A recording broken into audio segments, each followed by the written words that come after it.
All right, welcome to the Community Development Committee meeting for Thursday, February 6th. And we'll have a roll call. I'll just have people say their name. I'd love to have it.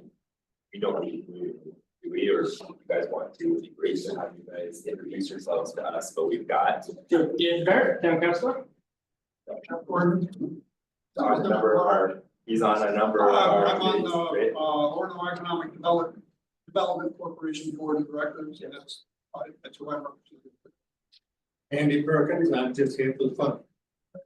I'm Matt Powers and I'm on the town council. I'm James Garrity, resident. Henry Hartson on the town council. Mitch Stone, Assistant Town Manager. Linda Shan, Town Manager. We're going to just go in order of discussing our items for the agenda.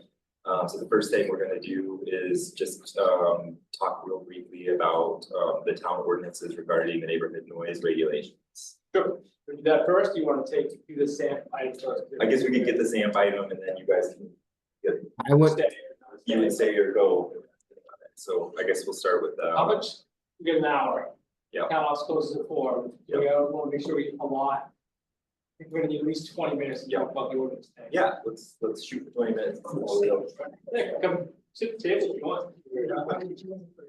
I'm not my hearing. Get out. Also, this ordinance, Dan. And then the holiday at the Yeah. end, and I was going to just ask Clint a question. And then we need to we want to have a discussion about not today, but we want to set this time for a discussion about a fall. Yep. Fall town festival. Link those together in front of you. Yeah, the holiday lighting. Yeah. We'll leave that in. All right, Jeff, you want to start us off? Yeah, We record this too, just so everybody knows this is recorded, it gets posted to the town website, and it's so it's a public meeting and everything. so I'm here representing the Orono Economic Development Corporation. The Economic Development Corporation has been municipal incorporated by the municipality in 2000 for the purpose of building a large building in the tech park.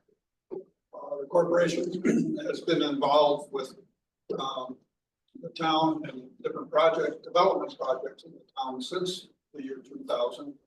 And we played a significant role in a number of things, the development of we managed the building in the tech park for about 15, 20 years until the bonds were retired, and we saved a huge financial liability by managing that process on behalf of the town. The corporation exists for the purpose of doing specific development activities that the town cannot do or doesn't have the resources to do. And those are things like buying and selling properties, holding companies, those sorts of activities. So that's why the corporation exists. We act independently as a corporation, but we act on behalf of the town. Our charter requires us to only engage in activities that are supported by the municipal government and or the comprehensive plan.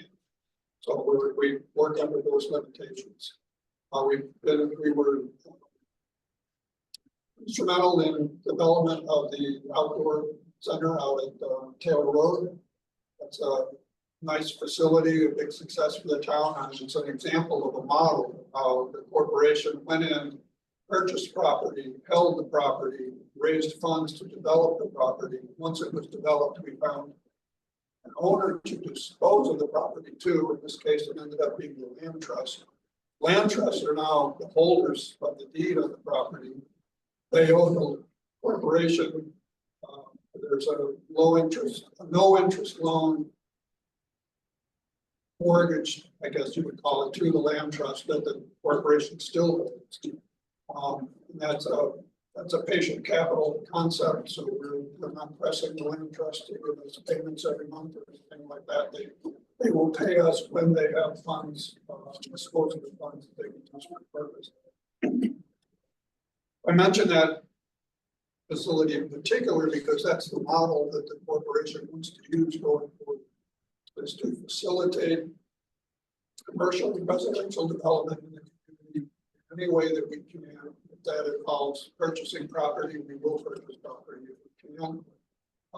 If we could acquire other kinds of interest in properties so that we can make sure that they're developed in a way that is consistent with the comprehensive plan. So everything we do is going to be, boundaries around it are going to be a comprehensive plan. That's why the comprehensive plan process, which is going on right now, is so important to the community. As far as development and what the community is going to look like 10 years from now. So, You say you have priority for residential property as part of your mix now, or is that? our mix is currently being developed. I've recruited 7 new individuals to join the board in different capacities. I'm very pleased with the number of individuals in the areas of expertise they represent. We have engineers, we have developers, we have people that know wetlands, we have biologists. All those interests are covered. Those are the essential things to have on hand as we go forward. We're focused on residential development in the coming years. I think that's going to be a central focus. Okay. There are, okay, so now I'll go into the vernal pools. Like, why are we talking about vernal pools? There are, in our growth area, which is where we want residential development to occur, there are 2 major obstacles to develop. We've been sitting here for over 30 years, 40 years that I've been in the community, waiting for a developer to come to town and say they're going to build a subdivision. Last subdivision of any size that was built in this community was the Sailor development, and that was back in the 60s. So we've been waiting for the next developer to come along. Well, guess what? They're not coming. And why aren't they coming? Because there's 2 major obstacles. First one is vernal pools. Our growth area has a number of parcels. There's a number of property owners. Some want to develop their property. Others have no interest in developing. That's fine. It's their choice. It's their land. The ones that do want to develop their property, they have this obstacle of vernal pools. Developer can't come in, propose a development without waiting for about a year and a half, 18 months at least, until the status of their vernal pools that might be on their lots can be established. Developers can't wait 18 months to invest the capital that they have in their pockets. They got to invest it now. So that's a deal breaker right there. The other problem is there's no way to get to these developable properties. The town has, for public safety reasons, has a maximum dead end length ordinance in place. That is a good ordinance. It makes sense. It's in the interest of public safety. Problem with this, without circulation in the growth area for vehicular traffic for circulation pattern, you can't develop any housing spec. So 2 obstacles we have to overcome are the presence of pools, and the town is in some manner going to have to come to grips sooner rather than later if we want residential development with the problem of no rights of way and no circulation patterns. Right now, the corporation is focused on the vernal pools obstacle. The town, and Evan Rickard was the planner, Evan Rickard, I, around Calhoun at the university, and a number of other signatories developed the vernal pools special areas management program, VPSAM. It's legislation that was passed by the state legislature in place. It's never been used. What it allows a developer to do is come into a growth area parcel that has a vernal pool. The developer can either compromise the vernal pool, or they can eliminate it entirely and fill it in, provided that another vernal pool of equal ecological significance is saved in perpetuity in some of the location. So that's the whole idea. It's a mitigation plan. Okay, I'm talking too much. The status of the vernal pools program, Orono was, and the Orono Economic Development Corporation had decided we were going to do a pilot project to demonstrate proof of concept for the vernal pools sample program. The pandemic, everything stopped, development stopped. All of the signatories, in different agencies, Army Corps of Engineers, U.S. Fish and Wildlife, Maine DEP, we had developers groups, we had economists involved doing economic modeling and those sorts of things. All of those people, every one of them, except me and Ron California, are gone. They've all been replaced by new people, the head of Corps, U.S. Fish and Wildlife, DEP. They're all new people. So we've spent the last year and a half rebuilding those relationships with those people. The good news is all of the individuals now in charge of those agencies are all enthusiastic supporters of the SAM program. They have offered to make any adjustments we need to the rules and regulations to make it work. So we've got to go. Next thing we want to do is get some funding to fund our activities to implement a pilot project in Orono. And the approach we're going to use is for the town or the OEDC on behalf of the town to develop a omnibus kind of a program where we'll deal with all the vernal pools, all of the parcels are owned by people who are interested in having them developed. If you've got a property and you anticipate doing development either now or maybe 20 years from now when you give it to your kids, you want to get rid of this vernal pool obstacle. So we're going to get all of those landowners who are willing to participate to agree we'll mitigate for all of the vernal pools on those development properties we anticipate development. We'll mitigate all of their vernal pools in one fell swoop with one or more reserved vernal pool ecosystem somewhere else. Does it have to be in Orono, or could it be somewhere else? There are many, many details here, and I can go through them. So please start asking questions and I can tell you no. DEP has already relaxed their criteria. It used to be it had to be in Orono. They've already relaxed that criteria. Now it can be in any adjacent town. So now we have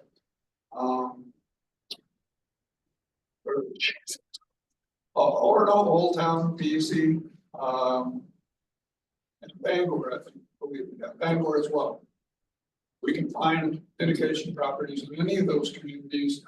The door has also been left open, and if we can't find one in those communities, just let them know. They'll relax it further and let us look in Illinois, realistic counties. That isn't the case yet, but we can talk. So I'm going to shut up at this point. I tend to go on too long. So I do have a couple questions. So the whole mechanism and process of this will mainly be run by the OEDC. Like, Yeah, is that going to be kind of like the functional executive that will do all? yeah, for the simple reason, and Clint and I have talked about this. The town doesn't have the staff to do it. Absolutely. You just don't have the time. And I submitted a bullet point work plan of all of it. Many things that have to happen to make this a reality. And I think that scared the bejesus out of everybody. It was I know comprehensive. I know that was Dan's reaction. Yeah. Oh my God, we can. But that's why the OEDC exists. That's our purpose. We work with the town, supplement the town's resources whenever and wherever we can. We'll be applying for grants to support this activity. We'll also we're going to ask the town for financial support. The town will receive from the OEDC a budget request for the coming year. It'll be the first time when was the last time OEDC submitted the budget request? to the town. It's gotta be certainly pre-pandemic. Well, actually, when you were operating the building. Is that the last time? Yeah, because we were giving volunteer. We- Boxes. The OEDC used to submit a budget request every year, and we used the money to support things like Big Gig, which was our accomplishments, and it's still going on today. It's never started here in the OEDC. So we'll be seeking grant funds. First grant application is going to go out to the Betterment Fund. The OEDC board has already authorized a $15,000 match to that grant process. But in the intervening years, it's been 7 years since we started that work on the plan, interrupted by COVID. The fact that I moved away for a year to come back. We're going to have to enlarge the scope of that grant application. Probably need twice of what it was. So, Yeah. do you anticipate a budget request for this come for the budget you're gonna be working on the spring? Yeah, we're trying to get it ready to submit to the council as a budget request for the budget that you're working on. And then, so my. I think it's innovative. I think you've done a tremendous amount of work to put the pieces in place and, I'm certainly glad and impressed by the improvement that's been going on with the OEDC. In terms of getting more people, we're kind of rejuvenating that.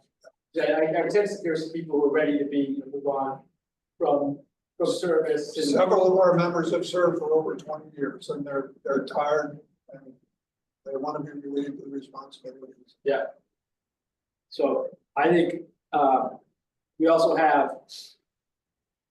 Just myself, we also have a set of council goals, and Clint has developed some work plans based on that. Yeah. I think there's room, I mean, to the extent that work, if you had a tangible project today, you know, that was, we had this parcel, this landowner and this developer.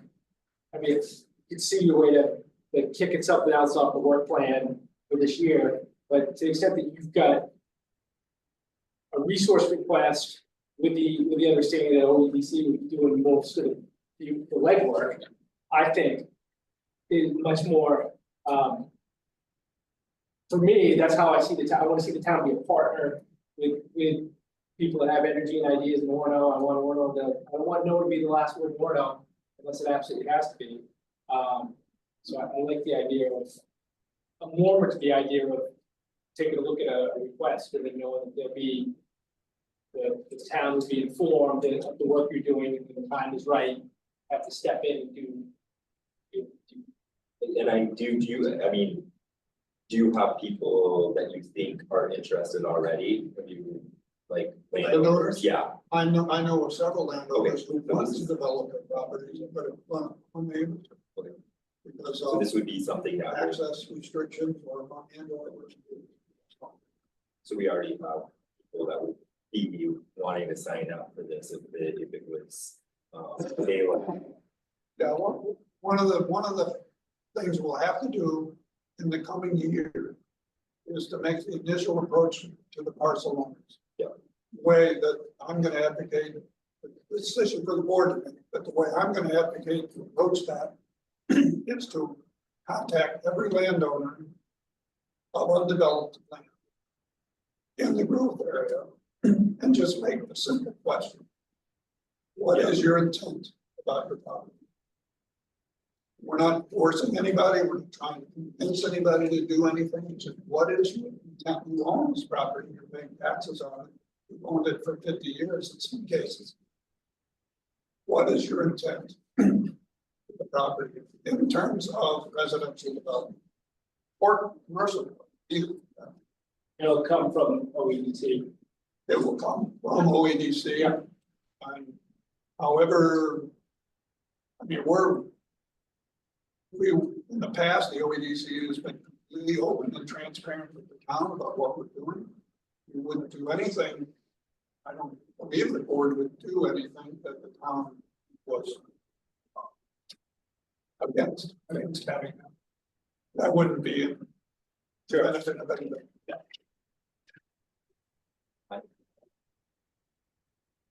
So, yeah, Andrew, you have any questions, or Clint or Mitch? I think the only thing, I mean, one thing that Jeff said, I think it's great conversation with the need of the town to be, you know, with OEDC's charge being related to the comp plan and council town goals or town initiatives. It seems that the conundrum here is that the council's got to take a step, but OEDC is also going to have to make a recommendation. And in the middle of this, you got the Community Development Committee. Does it make sense that, and I think some of the stuff that Jeff shared, and Jeff and I have had some great conversations. I think there's some great suggestions there, like the contacting the landowners to see who is. You know, the growth of residential development is a goal for the town, and it's not a one-lane fix. We're going to have to be running multiple attacks here, multiple lanes at the same time. And I think that's where the struggle is that which one's going to come in first, second, third. I don't think it matters. I think as long as we're progressing them all. So I think kind of part of this, and Mitch, jump in here, I think we got to have a conversation with OEDC too, just about all the potential projects. I think the suggestion of contacting landowners is a great idea. And I think we got to start working on how to move the vernal SAMP process. I think the only one is as we look at this, what's the cost? And what's the grant process we're going to go through? I mean, we're going to have to put a budget into there's a few unknowns right now in federal and grants out there. So we're going to have to kind of be patient as those come forward. And I think that gives us time to maybe have those worked out. And I mean, Jeff, you jump in as well, but I think we got to start kind of boiling this down so that we could write a good proposal. I don't know how, or I guess my question is, what action can the committee take today to help? What's the step that we're looking here? Because I almost feel like we need a logistical flow chart, if you will, of where we start to where we want to get to. And that integrates with the overall residential goals the council has.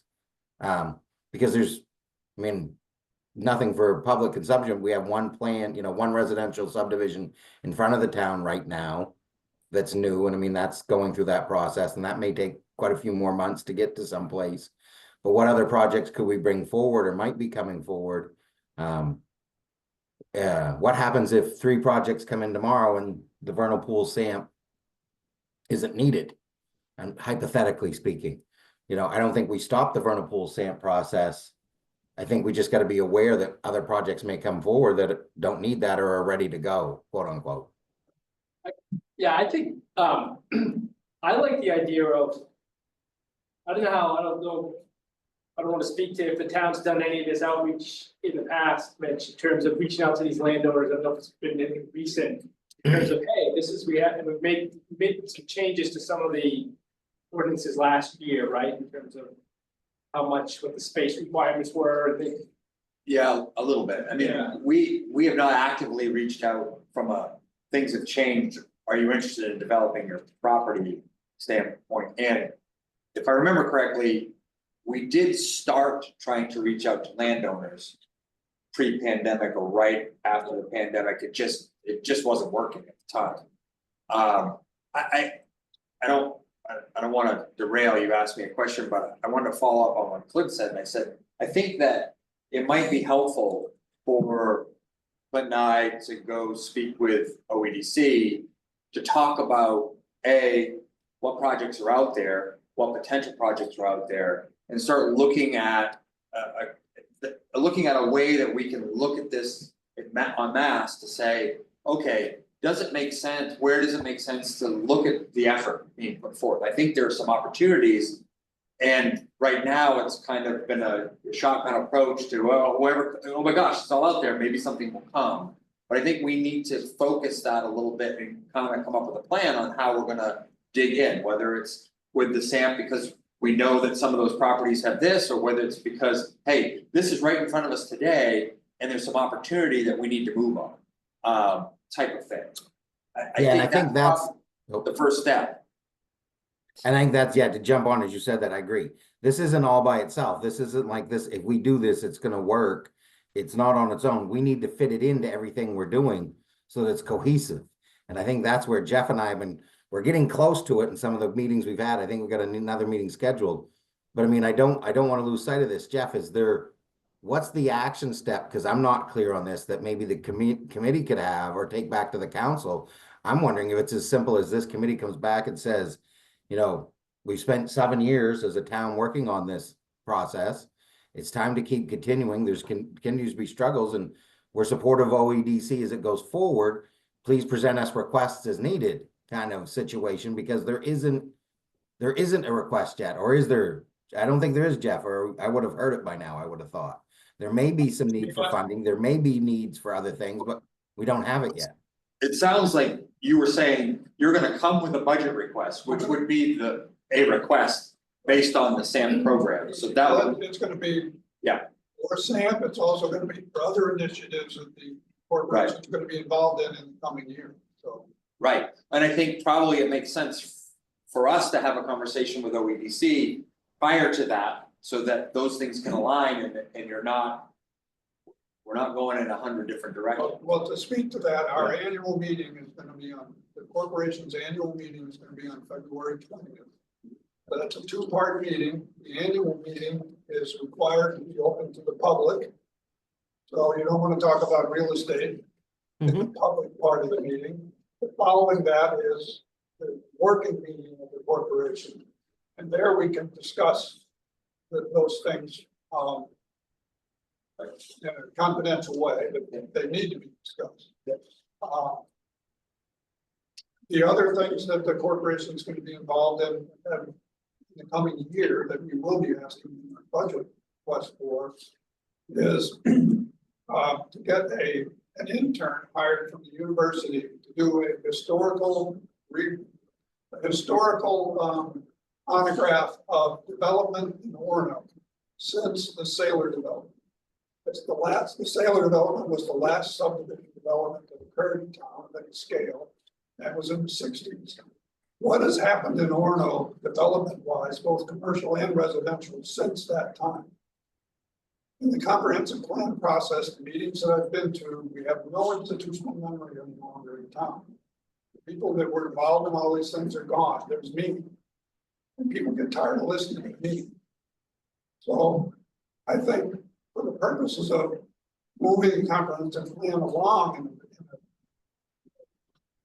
organized way, it's important for the community to have a resource where they can see what has been done. Because there's so many misconceptions about what the municipality can do, what it can't do, and what people want it to do. But the question is, what has already been done? And there's a lot of successes. So can we report to, being mindful of time that everyone's gonna leave, get all the staff out of here at 4:00. Can we report to the council at our meeting on Monday, as part of this committee's update, that like you and Mitch are gonna meet, of course, we have councils and liaisons to the OECD as well. Jacob Baker, and Leo Kennedy. Yeah. They've been attending our meetings. Yeah. So can we say, we'll report that, and then we're gonna expect that meeting to occur, you're gonna attend the meeting on the 20th, and then we anticipate some kind of request coming back from OEDC as part of our budget for this year? Yeah, and I think you could also say that maybe that request will start with the community development committee. As you're finishing up what you've got, you're looking forward to have it come right to you and then go to the council as part of the budget process, or do you want to just go right part to the budget? So what's that? Do you want the budget request to come back to community development and then go to the council, or would it go directly to the council? I don't know if we have enough time, I mean, given the timing, it may not, That's we have to budget into one of our budget, the full-on budget hearings to have that. Historically, it went to the budget. Yeah, so However you want.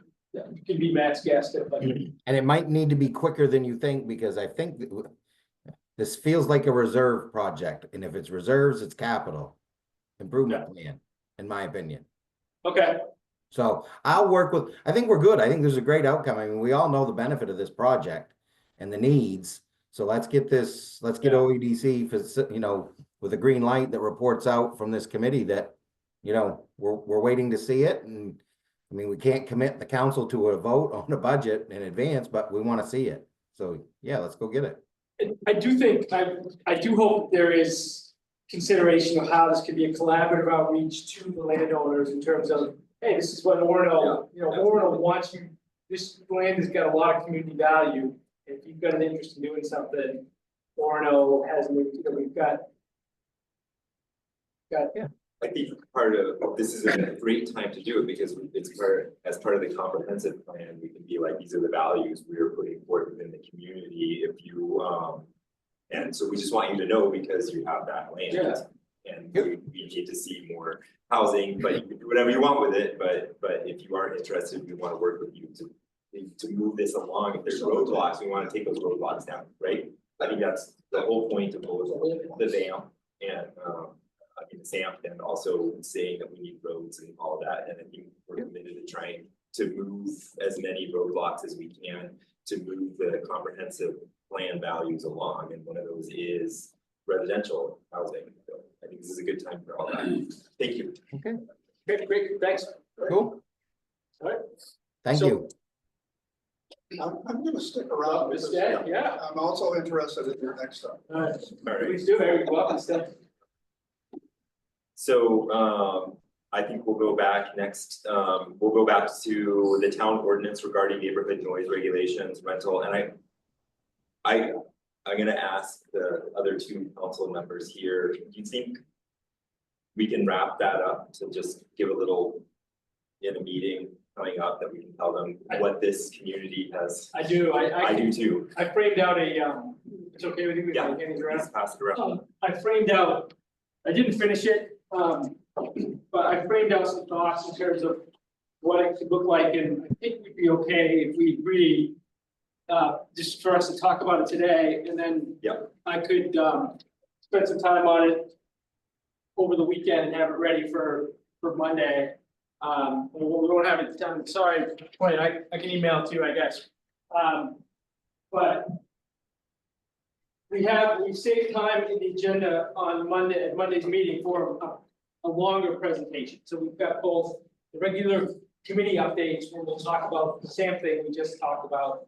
But in a longer discussion, to close this out in terms of the council's assignment, or at least the initial assignment.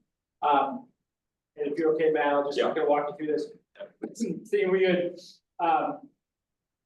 from our last meeting, I sensed that we didn't see that there was a big call for, some kind of draconian ordinance changes. I mean, the councils before us did a pretty good job with some pretty good ordinances in place. And frankly, we didn't have community participation in those meetings like you would have hoped, there was an event in the fall, sparked some interest, and then, but there's still, we have got to be mindful that there's an underlying concerns, and they're repetitive, year in and year out, there seems to be. So this summary is recommend no immediate changes to Orono's ordinances in response to concerns about noise and nuisances. Use the regular ordinance review process that we're putting in place for the ordinance review committee. So if there are things that need to be tweaked, use that process. So when we open up the title, the chapter, whatever it is, we'll be able to look at it as part of that.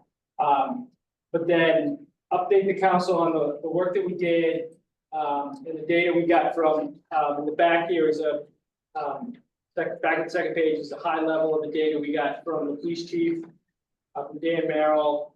Actually shows the number of incidents are going down, since the highs in COVID, and then we've got the proper report from Mitch. And then coming with some findings and conclusions, and my sense was, from our last conversation, what we heard from Dan and Mitch, was it's just low, and kind of what we experienced when we talked to the neighborhood, residents of the neighborhoods, is that, we're a community that's got a high turnover of young adults, students, and we don't have a formal education or engagement initiative in terms of what our expectations are for living in a residential neighborhood. They do orientation at the university, where they tell the students what the rules you're gonna live by to live in a residence hall. We don't do the same thing as thousands of those students leave the residence halls and come into our neighborhoods. We don't have a similar formal initiative. And you hear good stories of neighbors changing cell phone numbers, bringing brownies over, introduce themselves at the start of the school year. Hey, I'm Linda. I live in the city. Linda Doherty, does that, she walks down her street, and hands brownies to the students, and says, hey, I'm your neighbor, and you got. It used to be. Muffin was a muffin? Used to be muffins. I love that story. Brownies. Yeah, yeah. I almost left a six-pack of Sam Adams for the kids down the street, on my street, but I don't know, I don't know for sure if there's 21 or not, I don't wanna go there. But I always wave at them. But there's no welcome event or initiative, you know, we've got the May Hello, and the university runs that, but I don't feel like the town, we put up the flags and stuff like that. And then for the long-term homeowners, we have the sense that there's low awareness or willingness, you know, in terms of what the noise expectations or ordinances are. There's no like simple, nobody's going into the code of ordinances and figuring it all out. And they don't know about the disruptive property process, and there's a resistance to report it. You know, I mean, I think people don't want to pick up the phone and get to the breaking point where they'll do it, but they're just not, people just kind of grin and bear it when there's noise or a nuisance in the neighborhood, and they'll pick up the phone. So if we kind of agree with those findings, and I would spell it out and give people a chance to look at it independently before we bring it into a report, I'd suggest we recommend, you know, no immediate changes to the ordinances, but look at them as part of the standard review process. And then we make a concerted effort as part of, and this kind of leverages both the Orono Festival days that are part of our council goal and citizens work plan, and the work we talked about, DIB session we had earlier this week. Take advantage of that to do, you know, and work with the police department, the community policing effort, and now our new engagement, you know, couldn't hire an engagement coordinator for a reason, you know, Cody's job. And I think that we should look at how we can do a heightened education visibility effort from main day, when students are first moving in, perhaps even a week before that, because I think a lot of students who live in the neighborhoods coming before main day. Before May Hello. And then through the start of the first 7 weeks of the fall semester, maybe Indigenous Peoples' Day as an end, or maybe it's I'm calling it a good neighbor initiative, an Orono Days invite, where we make people try and help neighbors, have a means to have a block party or something like that, to the extent that where it's appropriate, door-to-door visits. I mean, I'd be willing to knock on doors in the fall, just to introduce Orono to residents. And work with the off-campus housing coordinator. We met with her. There's a staffer at the university who met with the dean of students office who focuses on off-campus housing and non-resident students. And then the social media initiative to have this kind of good neighbor welcome, but also an invite to Orono Days, however that looks. And I mean, I think we'll have a vision of Orono Days. It's a couple day weekend type festival event, and make sure that students know they're welcome here. A quiet hour start at 11 o'clock, whatever time that, you know, whatever that hour is. So I think of it that way, and you know, I'll flesh it out and formalize it. But that's a sense of where we are based on what I'd love to hear other people's opinions and take something back into the council before. Hey. I live next door to a apartment house. Yeah. When I first moved back to Orono, there have been several different ownerships of that apartment. And and I had reported to the police on several occasions, parties that had really become, in my opinion, dangerous to the students. And I graduated from Maine, I lived in Virginia, so I understand what a good party is. But I also understand what a party is that's gone out of control. Yeah. And I could not reach the property owner. Since then, there's been a new property owner. And his involvement with his tenants has been fantastic. And I've had zero interaction or complaints, there's no noise, there's no bad behavior, there's no standing on the roof, drinking beers, there's nothing of that nature. They are the best neighbors. Yeah. And it did not involve me going next door or anyone else talking to the students that are transient. Yeah. That may may rent that apartment for 1 year. So the question I have is, I believe it's a great initiative to involve the students and welcoming the students. We should do that anyways. But I don't hear the same effort in holding the landowner, the property owner, to the same standard and to communicate with the property owner what the expectations of the town is, what the ordinance is, and have them be part of the dialogue in enforcing, or at least informing their tenants, not the town's tenants, their tenants. Yeah. And I don't hear anything in this, what you're describing in terms of the element. So the last meeting we were at, one of the conversations we had was about the ordinances that are in place. Last year, we updated the rental registration that made any property owner that lived more than an hour away from here had to have a property manager within Orono or adjacent community, for that very reason. When we send out rental registrations, we send out all of the information that you're talking about, what the rules are, all of those things. And we also communicate with landowners and property owners when there is a problem. So those things happen directly. Most of that happens through the code officer, not through a police. Obviously, police and fire have all that information. If there is something on, they will call the landowner, the property manager or landowner, property owner that is either the one that's close enough to be contacted. So that we have taken steps to do that. The other thing I will tell you is that I meet regularly with a group of landlords, property management or property owners, that kind of represent a lot of the different factions and talk about a lot of the issues that are coming up. And we've seen that actually work very well. Many of the property owners have fine systems when they leave the trash cans out and they get a phone call about it, they will fine the residents. They're too loud, they will fine the residents. So I think somewhat it's a misnomer that no one's communicating with the property owners. We do have some that are more challenging, right? that aren't responsive, but for the most part, a lot of the ones that are responsive are not happy with the ones that aren't. Because it gives them a bad name as well. And that's great, and I'm glad to hear that. But I haven't heard it in this discussion being presented now, that outreach. But I also, I'm looking at the numbers, and if there is such a very specific and directed communication from the property owners, then I would have thought that these numbers would go down dramatically, if that is indeed that communication directly with the landlords is happening, and enforcement of that by the landlords, finding and so forth, that would result in a much greater effect on the number of incidents. Well, I think the other issue with this is you're dealing with college students. And a lot of these issues happen in the first 3 months of the year. I think too, there's a concern about follow-up. Yeah. The neighbors around that property needing to know, was there contact? What was discussed? And are there some changes? So I think too, we need to come up with a follow-up plans to let neighbors know what's being placed. Yeah, and I think there's a balance here.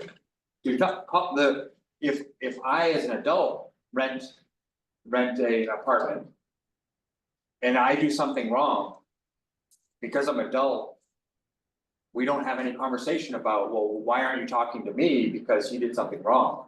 But because when we have a college student, we now say, well, we need to go talk to the landlord because the college student couldn't be responsible for what they're doing. They're residents just like everybody else. We should be holding the college students accountable, and I think that's part of it, is that through this process, it's a multi-tiered look at this, but they're the resident. Yes, the property owner is responsible for their property, but they're as much a resident. It's not like they get absolved because they don't own the property. They're the one with the behavior. And I agree with that, but the contractual obligation is from the resident to the landlord. The town doesn't have a contractual obligation with the student.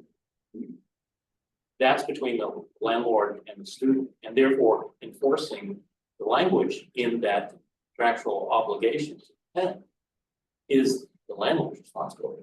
Now, in enforcing the ordinances, standard for town standpoint. I understand that, and communication with students, I think, is great.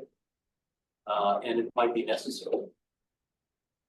But in the end, we don't have any, other than the ordinance stuff, we really don't have that much effect on that contractual obligation, other than to hold the property owner responsible for the actions of their tenant.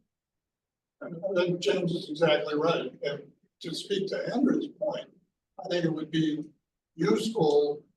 It would be useful for residents around a property that has issues. To be told by the town that we have talked to the property owner about the issues that you were experiencing.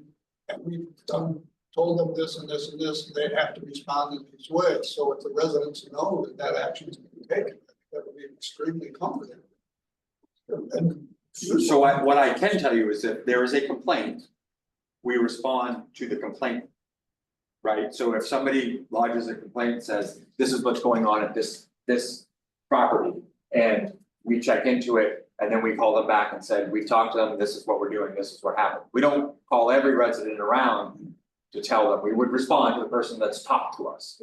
So I mean, I think we do that. I don't know that we respond like, okay, well, there are 6 neighbors, we're gonna call and let everybody know what we talked about with this one property.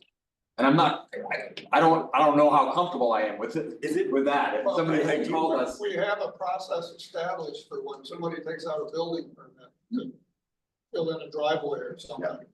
That automatically, all of the abutters within, I think it's a 500-foot radius of that property. Get notified by postcard that a building permit has been taken out on your neighbor's property. It's just to inform them, if they have an issue with building a driveway. We had a landfill situation on Main Street years ago. But if those residents are informed then that action has been taken by their neighbor, and they're aware of it, they can talk to the neighbor about, well, what are you doing? It's going to affect me and whatnot, and they can work that out. That system's already in place. Just mimic it for this process. I think that might, like, if there are neighbors who they don't have a problem with it, I would feel uncomfortable as a town manager and as a town staff of just telling other neighbors. You're kind of like telling on other neighbors, but what I would be comfortable with and what I would like to see maybe as technology gets better, sort of like we have these, sort of like when somebody says we have a power outage and they send it to Versant or something, and then it's shown, you know, this is the power outage and this is what's happened someday in the future, not now. And I don't want you guys to spend time on this, but if there was a centralized system where people were getting, you know, emailing the town and saying, this is the complaint, this is what I'm doing, and then there would be a record of it. Like say this house had this complaint from these neighbors, or not these neighbors, but and this was how it was addressed, and people could go back and look. So if another neighbor was like, I wonder if somebody else has called on this, they could go and see that it's already, somebody's done it and it's already been happening. But I don't want that now. This is something for the deep future. The original disorderly property ordinance had that provision, that there was a record to be kept on the property that was adequate. And you could just look it up. You could look it up and see how many. Yeah. And I would be comfortable with that, but in terms of just telling random neighbors who may not even think it's a problem, that you have a problem neighbor, that might be a little weird to me, but that's me. We talk with Quinn in the future. We've got 10 minutes to finish the meeting up, so what do we I think? think too, one of the goals I that do the like block parties and the villagers that were is facilitating some communication between neighbors. And I know that there's some people in my neighborhood that they're just not quite comfortable going next to it. There's a large room. And I think one of the goals, at least in my opinion, is to facilitate that communication so there is that comfort level of being able to, you know, call their phone to, hey, turn it down, or, you know, my name is, this is what I would like to see happen here. You know, what's your cutoff? This is my cutoff. I think one of the main things is to open up that communication so that people, neighbors can talk to each other. Know what expectations. Yeah, I would love to see us try and, you know, I mean, we put a lot of energy into the potlucks to get that started. I think I'd like to see the council put some energy into, maybe individual councilors put some energy into trying to facilitate Yeah. these block party type events in the neighborhoods where it makes sense to have one. It doesn't just, but, and I would say, we've got a few minutes left, I don't know, Clint, if you have anything else, but I am interested in seeing our community policing be more visible around Main Day, particularly in the Webster neighborhood, where I think that there's a lot of foot traffic coming back and forth from the big event that happens in town. I don't know, I know we had a back of the napkin conversation once about what it would take to, I don't know if it's within our power to, hire like a security guard type person to be in the neighborhood during May Day. I know our police force is committed to the event itself, but having someone in the days before May Day and then in the at the event itself, having a more visible presence, because I think that could give people, and maybe you know better than me, but it seems like there's times where those first few weekends of the year and around May Day, it feels like there's a lot, having more visibility in the residential neighborhoods. Main hello or main day, Dan? Both, I'd like to see, Okay, that's what I thought, but you kept saying main day and yeah, okay. Yeah, I think Main Day is main hello, when the students come in, then there's Main Day. Yep. I'd love to see more visibility particularly in the Webster neighborhood because of its proximity to where the big party is. And then in those first few weekends of the school year, I know sometimes Ed knocks on doors and talks to people, but I think people would feel some comfort. I'm not always happy to see the cruiser go up and down my street. And I think some intentionality around that would be helpful. Yep. So are you two okay if I frame this draft out more and bring it into the, then Matt, you read it? Yes. The chair? Yep. Okay.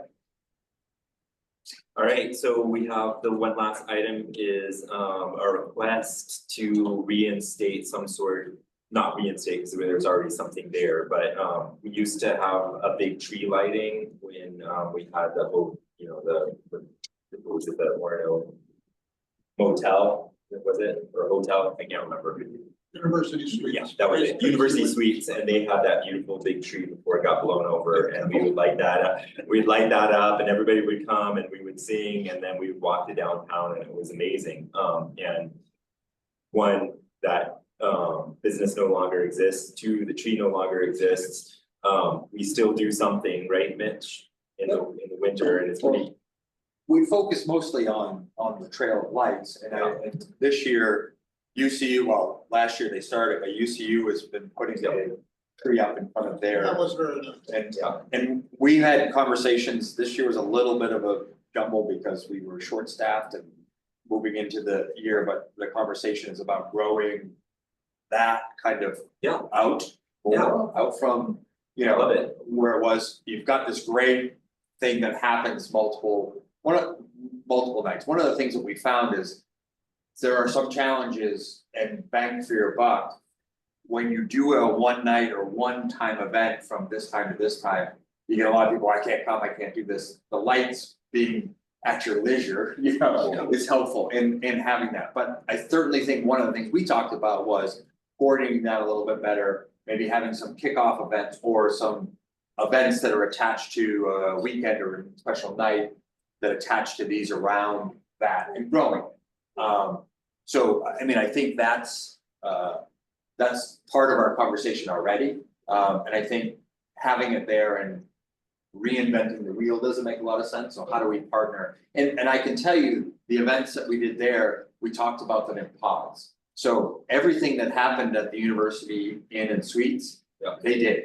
Before that, there was a tree out here. Yes, that one came down too, but when we were doing that whole event. Tree City USA, right? We had a.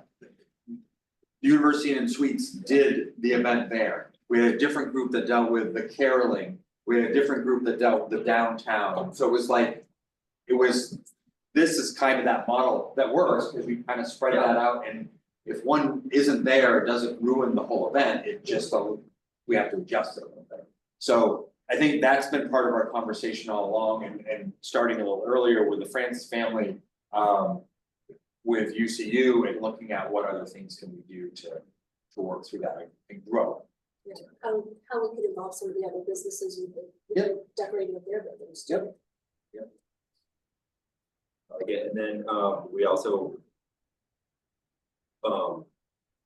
want to do whatever we can in this committee to make Orono Days a success, so and open it up to suggestions possibly, or at least a one-time, like, we're gonna do this event, we're gonna start out small this year and see as we go, but what are ideas that people are interested in? Is that kind of what we're thinking of doing? Yeah, I think so, and I think it makes sense for this committee to host like a workshop. Yeah. Where we invite community members, other counselors, and I don't know, Clint, if there's a problem, we'll have to maybe, I don't know if we have to advise it differently, if we invite, Sarah and Leo show up to one of our meetings, it's not a problem, right? No, as long as it's posted. Alright, so I think we ought to hold a workshop, sometime in the next couple of weeks, Yeah. maybe come up with a date on Monday that works for people. I just want to let everybody know that there was a new nonprofit corporation that replaces the old Stillwater Community Arts. Okay, They disbanded, their leadership got tired Yeah. and they disbanded. I tried to convince them not to disband, save us all the expense of forming another corporation, but they disbanded. So we formed a new corporation called the Cultural Affairs Foundation in Maine. Myself, two other individuals were the incorporators. The current board members are three: myself, Chiwa No, and Margot Lukens. You all know Margot. We're on the board now. The Orono Economic Development Corporation has taken on one of their initiatives, is cultural entrepreneurship. That's to bring cultural events to town, purpose of stimulating the local economy. People on the streets, people in restaurants, bring culture to Orono for that purpose. The foundation already has brought Argentine tango to town. We have 2 nights every week tango at the Anderson Community Center. We've just brought 2 Penobscot Valley Senior College classes to Keith Anderson Center in the spring. It will be Tai Chi in mornings, and there's going to be a line dance class at the Keith Anderson Center. And then the crowning achievement, in my point of view, is the Tango Maine group has succeeded in booking a tango orchestra from Berlin, Germany, to come to the Keith Anderson Community Center. On the stage, Keith Anderson have this German tango quartet performing on, unfortunately, Easter Sunday evening. They're in the country touring in the Northeast. Easter Sunday is their last day in town. They're flying back to Germany on Monday morning. And they contacted us and offered to play for us on the one night that they weren't booked. So they're going to be here. We're talking with Tyler Technologies to assist us in sponsoring that event. Looks like that's going to be a go. And the Economic Development Corporation, at the last meeting, I convinced them they are sponsors as well. So that corporation is there. I'd like to open a conversation with the town. I also have a, we're now adjourned. And I'll talk to you after the rest of this. Okay. We're now, thank you guys. Is there anything else? Thank you. Thanks. We're adjourned. Thank you so much.